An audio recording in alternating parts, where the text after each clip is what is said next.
គណៈថាបតីព្រមទាំងទស្សនិកជនទាំងអស់ជាទីគោរពនិងជាទីមេត្រីមុននឹងយើងឈានទៅកាន់ពិធីបំពាក់មកុដក៏ដូចជាបំពាក់នៅឈៀងផ្លូវការជូនទៅដល់បវរកញ្ញា Miss International Cambodia ឆ្នាំ2026គណៈពេលនេះយើងខ្ញុំសូមគោរពអញ្ជើញទស្សនិកជនក៏ដូចជាគណៈថាបតីចូលរួមរំលឹកនៅអនុស្សាវរីយ៍ដ៏ល្អៗរបស់កញ្ញាសូពេជ្រវលៈក្នុងនាមជា Miss International Cambodia ឆ្នាំ2025ដែលគាត់បានបំពេញនៅតួនាទីនៅក្នុងការតំណាងនៅព្រះរាជាណាចក្រកម្ពុជានៅលើឆាកអន្តរជាតិនិងបាននាំយកវប្បធម៌ដ៏ផូរផង់ក៏ដូចជាអត្តសញ្ញាណជាតិទៅបង្ហាញដល់ពិភពលោកផងដែរ Before we reach the special moment of the crowning, let us take a moment to look back at the meaningful memories of Miss Sopeជ្រវលៈ Miss International Cambodia 2025, who fulfilled her role as Cambodia's representative with dignity, value, and national identity on the international stage.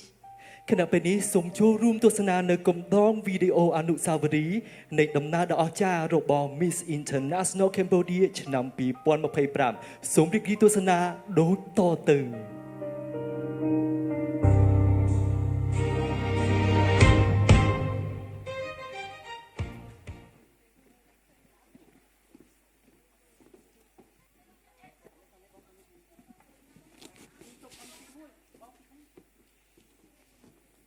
មនុស្សជាច្រើនបាននិយាយថាមកុដគឺជានិមិត្តរូបនៃជ័យជំនះប៉ុន្តែសម្រាប់នាងខ្ញុំមកុដគឺជានិមិត្តរូបនៃទំនួលខុសត្រូវក្តីស្រឡាញ់ដែលស្ថិតនៅក្នុងក្រអៅបេះដូងទឹកភ្នែករលាតដំណក់បានស្រក់នៅក្នុងដំណើរដ៏វែងឆ្ងាយមួយនេះតែនាងខ្ញុំមិនដែលចោះចាញ់នាងខ្ញុំតែងតែជូតទឹកភ្នែកងើបឈរហើយបន្តដំណើរទៅមុខទៀតពេជ្រវលៈសូកំពត Cambodia ក្នុងរយៈពេល1ឆ្នាំនេះបានបង្រៀននាងខ្ញុំថាភាពស្រស់ស្អាតពិតប្រាកដមិនមែនស្ថិតនៅលើរូបរាងនោះទេប៉ុន្តែស្ថិតនៅលើភាពក្លាហានក្នុងការប្រឈមមុខនឹងឧបសគ្គការមានចិត្តមេត្តាសន្តោសប្រណីបេសកកម្មនៅក្នុងការបម្រើការងារសង្គមនិងការប្រើប្រាស់សម្លេងរបស់ខ្លួនដើម្បីផ្ដល់ក្តីសង្ឃឹមដល់អ្នកដទៃនាងខ្ញុំសូមអរគុណអស់ពីបេះដូងចំពោះប៉ាម៉ាក់និងក្រុមគ្រួសារដែលតែងតែគាំទ្រនិងផ្ដល់កម្លាំងចិត្តដល់កូនអរគុណដល់លោកអុកញ៉ាចិនសំណាង CSNJ ដែលបានរ៉ាប់រងដល់ការចំណាយទាំងអស់នៅក្នុងការប្រកួតរបស់នាងខ្ញុំអរគុណបងរតបងស៊ីមេងបងធីតាដែលតែងតែជួយជាប្រឹក្សាយោបល់អរគុណដល់ហ៊ីជូសោយូលីដែលតែងតែនៅពីក្រោយភាពស្រស់ស្អាតរបស់ប្អូនអរគុណដល់បង designer ទាំងអស់ដែលបាន sponsor ឈុតសម្លៀកបំពាក់ស្អាតៗដល់ប្អូនក្នុងកំឡុងពេលប្រកួត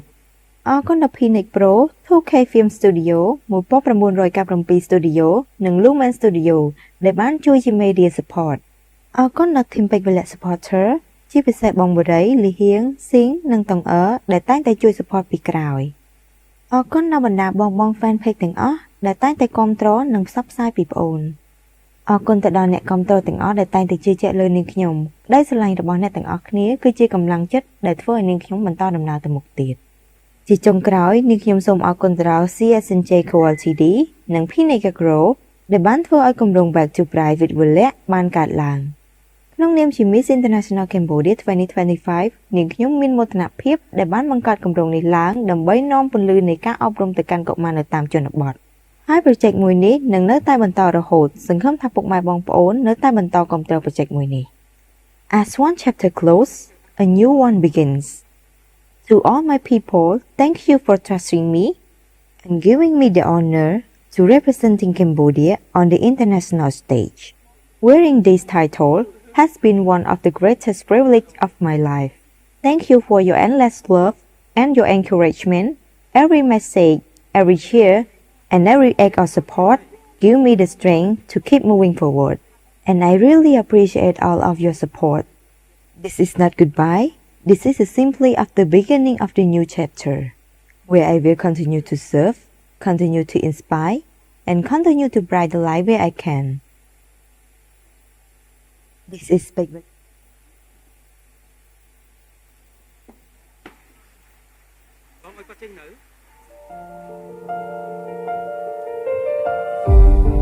In the glow of 1,000 stars,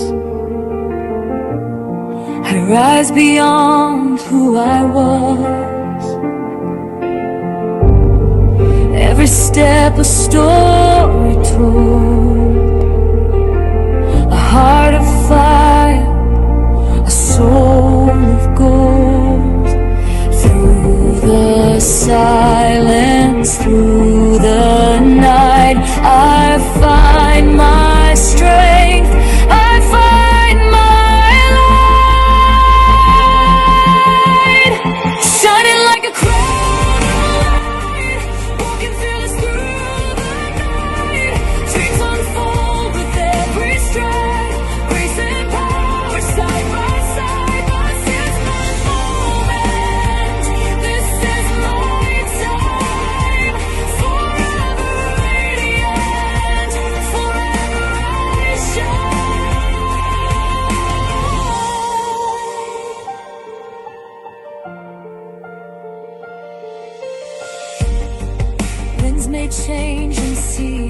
fly.